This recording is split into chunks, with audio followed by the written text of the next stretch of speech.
इतिहास लोक में आपका स्वागत। मित्रों, इतिहास पाठ में आज हम पढ़ेंगे मगध राज्य का उत्कर्ष। मेरे पास जो किताब है उसका नाम है प्राचीन भारत का राजनीतिक तथा सांस्कृतिक इतिहास, जिसके लेखक हैं प्रोफेसर विमल चंद्र पांडेय। महात्मा बुद्ध के समय में बिंबिसार मगध में शासन कर रहा था। यह किस वंश का शासक था, इस प्रश्न पर विद्वानों में बड़ा मतभेद है। इस विषय में उल्लेखनीय है कि पुराण बिंबिसार को शिशुनाग वंश का शासक बताते हैं। पुराणों के अनुसार शिशुनाग नामक राजा पहले हुआ, जिसने एक नवीन वंश की स्थापना की। बिंबिसार उसी के वंश का था और वह बाद को सिंहासनारूढ़ हुआ। बौद्ध साहित्य बिंबिसार को पहले बताता है और कहता है कि बिंबिसार का शिशुनाग से कोई संबंध नहीं था। बिंबिसार हर्यंक कुल का था और उस कुल के पतन के पश्चात ही शिशुनाग नामक एक व्यक्ति ने अपने नवीन कुल की स्थापना की थी।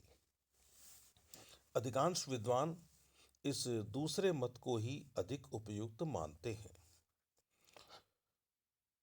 वे कहते हैं,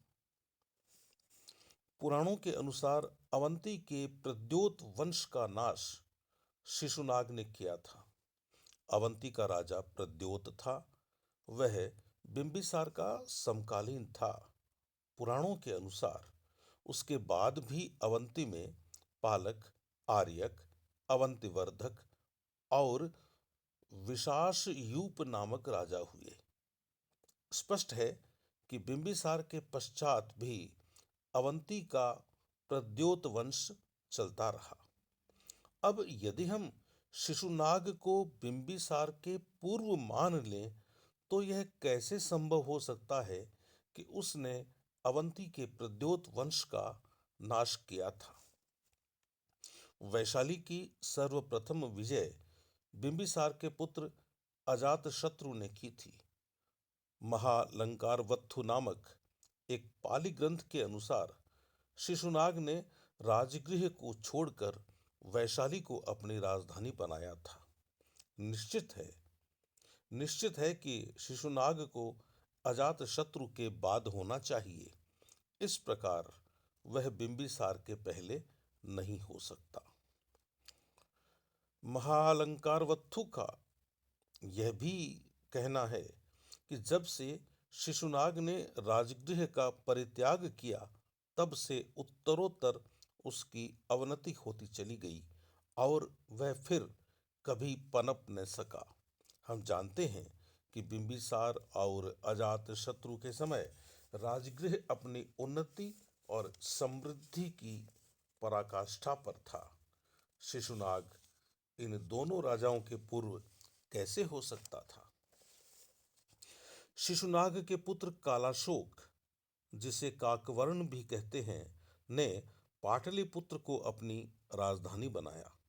परंतु यदि वह बिंबिसार के पूर्व का राजा था, तो उस समय तक पाटलिपुत्र का अस्तित्व ही नहीं था। पाटलिपुत्र की स्थापना तो बिंबिसार के पश्चात उसके वंशज उदयन ने की थी। अतः यही निष्कर्ष उचित प्रतीत होता है कि बिंबिसार शिशुनाग से पूर्व हुआ था और वह शिशुनाग वंश का नहीं था, वरन हर्यंक वंश का था, जैसा कि बौद्ध साहित्य में लिखा हुआ मिलता है। बिंबिसार का जो समय है वह है 545 ईसा पूर्व से लेकर 493 ईसा पूर्व तक। डॉक्टर भंडारकर का मत है कि बिंबिसार प्रारंभ में एक सेनापति था, परंतु उसने वज्जियों को पराजित करके अपना एक स्वतंत्र राज्य स्थापित किया और एक नवीन राजवंश की स्थापना की।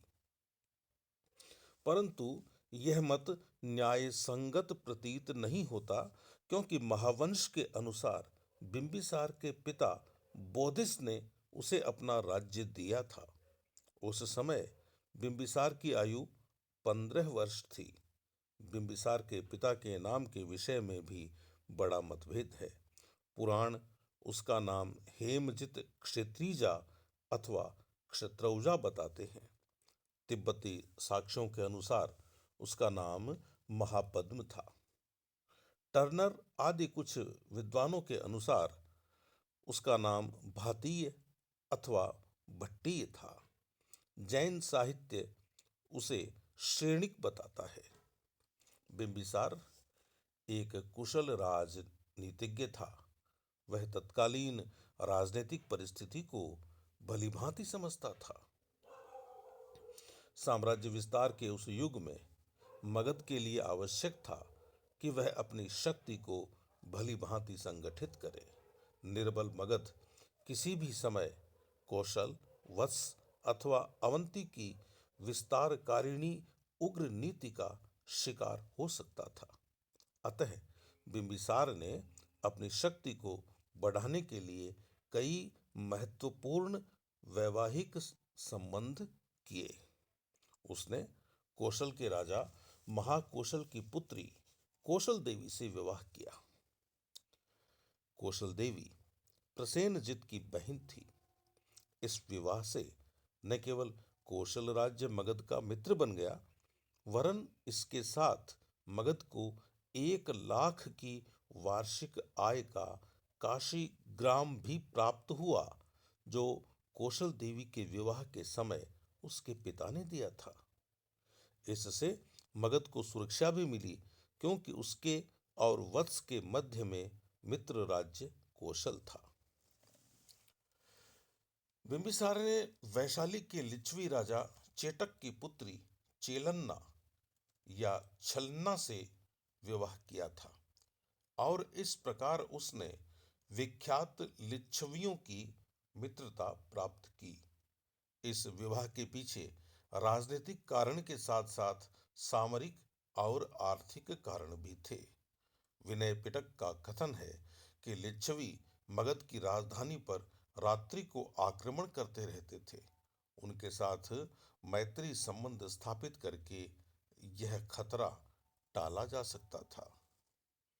वैशाली एक व्यापारिक नगरी थी, और उसके द्वारा उसकी दक्षिणी सीमा पर बहने वाली गंगा नदी का उपयोग व्यावहारिक पक्ष से देखा जाए तो था ही, लेकिन व्यापारिक दृष्टि से देखा जाए तो यातायात के लिए किया जाता था। बिंबिसार का एक विवाह मद्र देश की राजकुमारी खेमा के साथ हुआ था। महावग्ग के अनुसार बिंबिसार की 500 रानियां थी। संभव है कि उसने उस समय के कुछ अन्य राजवंशों के साथ भी विवाह संबंध स्थापित किए हों। बिंबिसार अवंती नरेश प्रद्योत के संबंध मैत्रीपूर्ण थे। बिंबिसार और अवंती नरेश प्रद्योत के संबंध मैत्रीपूर्ण थे। एक अवसर पर बिंबिसार ने अपने प्रसिद्ध वैद्य यानी मतलब राजवैद्य अपने प्रसिद्ध वैद्य जीवक को पांडु रोग से पीड़ित प्रद्योत की चिकित्सा के लिए भेजा था। गांधार की दृष्टि से देखें तो वहां का राजा पुष्कर सारी, और रोरुक यानी सिंध की दृष्टि से देखें तो वहां का राजा रोदाइन बिंबिसार के मित्र थे। पुष्कर सारी ने तो बिंबिसार की राज्यसभा में एक दूत भी भेजा था। इस प्रकार अपने समय का पूर्वी भारत का बिंबिसार सर्वशक्तिमान राजा था। अपने कूटनीतिक और वैवाहिक संबंधों की सहायता से वह आक्रामक नीति का श्री गणेश कर सका था। मगध और अंग की पुरानी शत्रुता थी। मगध और अंग की पुरानी शत्रुता थी। विदुर पंडित जातक का कथन है कि राजगृह पर अंग ने अधिकार कर लिया था। अंग ने बिंबिसार के पिता को पराजित किया था। अतः सर्वप्रथम बिंबिसार ने अंग राज्य पर आक्रमण किया। उसका राजा ब्रह्मदत्त मारा गया और अंग का राज्य मगध में मिला लिया गया। साम्राज्य स्थापना की ओर यह दूसरा कदम था। पहला कदम विवाह संबंध के द्वारा काशी प्राप्ति करना था। इन दो प्रदेशों की प्राप्ति से मगध की शक्ति और समृद्धि दोनों में अभूतपूर्व वृद्धि हुई। महावग्ग के कथनानुसार बिंबिसार की अधीनता में 80,000 ग्राम थे। संभव है कि उसने कुछ और प्रदेश भी जीते हों। बुद्धचर्या से प्रकट होता है कि बिंबिसार के राज्य का विस्तार 300 योजन था। मगध की प्राचीन राजधानी कुशाग्रपुर थी। इसे गिरिव्रज भी कहते थे। यह नगर उत्तर में स्थित वज्जी संघ के आक्रमणों के कारण सुरक्षित न था। वज्जियों के कारण ही एक बार इस नगर में आग लग गई थी और बहुत कुछ नष्ट हो गया था। अतः वज्जियों का सामना करने के लिए बिंबिसार ने पुरानी राजधानी के कुछ उत्तर में राजगृह नामक एक दूसरी राजधानी की स्थापना की। वेनसांग इसका उल्लेख करता है। यद्यपि फाहियान के कथनानुसार नए राजगृह की स्थापना बिंबिसार के पुत्र अजातशत्रु ने की थी। इस घटना के बाद वज्जियों की शत्रुता का मूलतः निराकरण करने के लिए बिंबिसार ने उनकी राजकुमारी चेलना से विवाह भी कर दिया था। साम्राज्य स्थापना के साथ बिंबिसार ने सुदृढ़ संचालन की ओर भी ध्यान दिया था। उसे सहायता देने के लिए राज्य में छोटे बड़े अनेक पदाधिकारी थे। इनमें उपराजा, मांडलिक राजा, सेनापति, सेना नायक, महामात्र, व्यावहारिक महामात्र और ग्राम भोजक प्रमुख थे। अजातशत्रु चंपा का उपराजा था। मांडलिक राजा संभवतः राजवंशीय और सामंत वंशीय थे। इन्हें अनेक भूप्रदेश दे दिए गए थे जहां जहां ये राजाज्ञा से शासन करते थे। सर्वार्थक महामात्र प्रधानमंत्री की भांति होता था। सेनापति उस संघर्ष काल में सुसंगठित सेना को संभालता था। सेनापति का पद किसी विश्वस्त और अनुभवी व्यक्ति को ही मिलता था।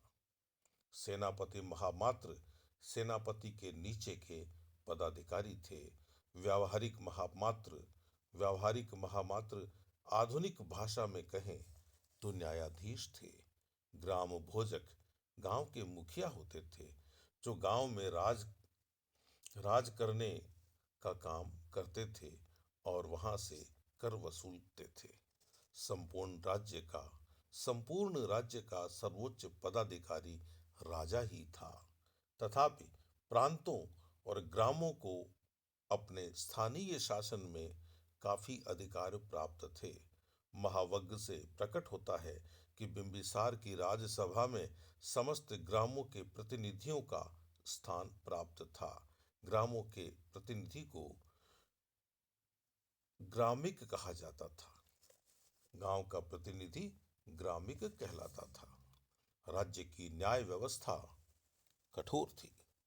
कारावास के अतिरिक्त कोड़े लगाने, लोहे से दागने, जीभ काटने, पसलियां तोड़ने, अंगच्छेद और मृत्यु दंड देने की भी व्यवस्था थी। गलत सलाह देने के अपराध में बड़े से बड़ा पदाधिकारी भी पदच्युत कर दिया जाता था। राज्य की उचित सेवा करने पर पदाधिकारियों को पुरस्कार भी मिलते थे। राज्य में विद्या कला को प्रोत्साहन मिलता था। जीवक राज्य का प्रमुख वैद्य था। उसने उसने तक्षशिला में शिक्षा प्राप्त की थी और आयुर्वेद की कौमार भृत्य शाखा और आयुर्वेद की कौमार भृत्य शाखा का वह विशेषज्ञ था। राजगृह में भवनों का निर्माण प्रसिद्ध वास्तुकार महागोविंद ने किया था। बिंबिसार एक धर्म सहिष्णु शासक था। कई धर्म उसे अपना अनुयायी बताते हैं। विनय पिटक का कथन है कि वह महात्मा बुद्ध के प्रभाव से बौद्ध हो गया था और उसने वेलुवन बौद्ध संघ को दान दिया था।